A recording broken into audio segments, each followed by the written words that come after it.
So I present a case on a radial meniscus tear repair. It was a complete transaction. My gratitude to my mentors, and one of whom is out there with us today.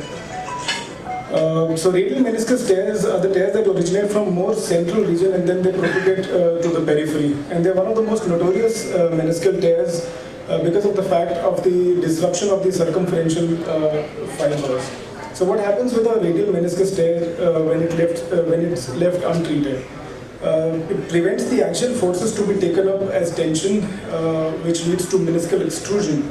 And this in turn leads to increased contact pressures, and then there's accelerated osteoarthritis. So historically, lateral meniscus tears were believed that complete or partial meniscectomy was the treatment of choice because it was believed that they don't heal. But as technology advanced, we had evidence that lateral meniscus also heals. There were different techniques that were described, like the inside out, the outside ins. But I think these were the techniques. These techniques are actually helpful when it's an incomplete tear. You still have the remnant intact. So these techniques are good for those tears. The Rob Lepard group actually came out with a good technique for a completely transacted radial meniscal tear, where they made a transosseous component of pull-out suture also, which actually, when they did a relook arthroscopy, showed complete healing. So they also did a comparative biomechanical study where they compared the transosseous sutures with the side-to-side horizontal sutures and found out that the pull-out strength of the failure strength of the transosseous sutures were more. So my case is a 16-year-old girl. She's a pole vaulter. She presented to me 4 months after injury with pain and occasional snapping in the knee. Her lateral joint line was tender. McMillis was positive for lateral meniscus, and there was no malalignment. So my plan was to do a transosseous with a side-to-side suture configuration. So this was the case video. So as you can see, this was a completely transacted radial tear of the lateral meniscus at the junction of body and posterior horn. And as you can see, as it was 4 months from the injury, there was early chondral wear also that started. It was so surprising to see that, with a completely transected radial tear, in just 4 months you can see this chondral wear starting. So the first step is to do a trial reduction and to see how does the fragment reduces, and to make a mental plan as to what is to be done. Next, as in all meniscal repairs, we try to induce biology by freshening up the edges of the meniscal tear and the peripheral capsule. After that was done, an antegrade passing device, the first pass mini, was taken in this case, and suture was passed in the meniscal tissue. Now it was being difficult with the first pass mini to take a bite on the anterior part of the meniscus, so I took a retrograde passing device and passed out the other limb of the ultra braid in the meniscal tissue. Once that was done, in a retrograde manner, the ultra braid was shuttled, and often you get these suture entanglements where you need to just be patient and solve this suture entanglement. So now this is how it looks after I pass both the ultra braids, the tails. The next step is to bring in a suitable jig. In this case, I did not have that Smith & Nephew dedicated low-profile jig, but I used the ACL jig and made a tunnel right at the junction of the repair.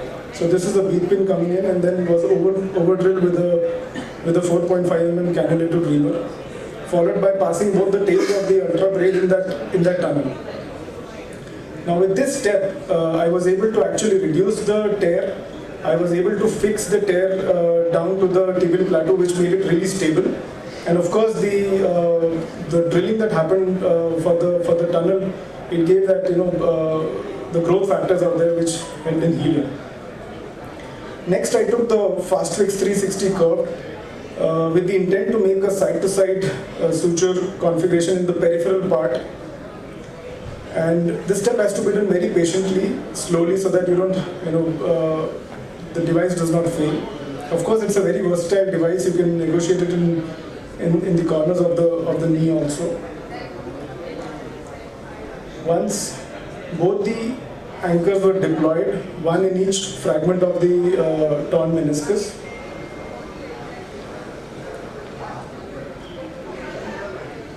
then the knot pusher cutter instrument was taken, and then gradually it was tightened.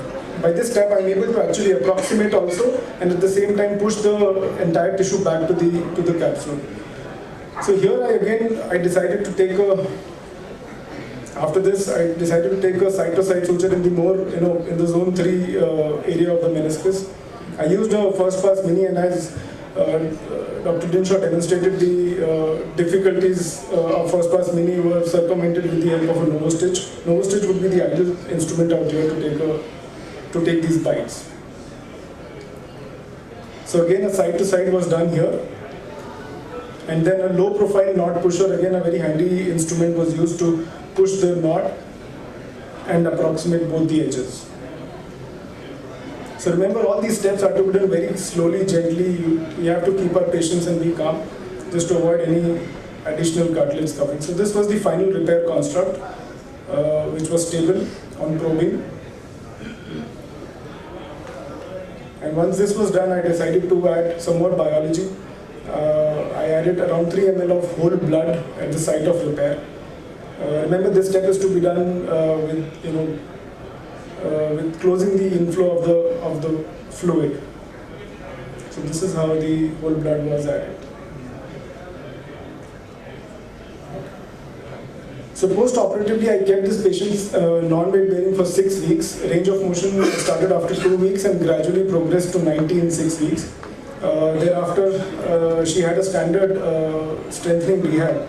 I was not able to do a relook arthroscopy and not even get a MRI because she, family stationed somewhere else. So she sent me a video, and you can see she's doing well, fingers crossed, at 9 months. So the take home is always attempt to repair the meniscus when possible. Radial tears heal, and at least in the periphery they heal.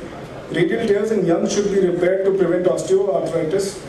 We should be ready with all weapons for meniscal repair as arthroscopy surgeons with us. Principles of meniscus repair should be followed in every repair. Patience is the key, and we should be keeping the patient at least 4 to 6 weeks non-weight bearing in such repair scenarios. Thanks.